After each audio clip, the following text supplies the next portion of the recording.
Maltija ta' 58 sena mietet għall-arrieda waqt li t-tlieta fil-għaxija kienet f'restorant fir-raħal ta' Ortezzano fl-Italja. Aħbar traġika li ħasdet lil bosta bil-vittma tiġi identifikata bħala Anna Paċ.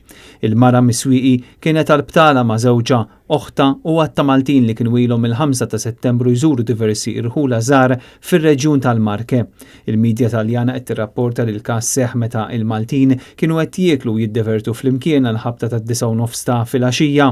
F'waqt minnhom il-qraba ta' Paċ innutaw li l-mara tinġibet lura u taqa' fl-art. Minnu fih is-sejħet ambulanza u tim mediku iżda hi ġiet ċertifikata mejta fil-post.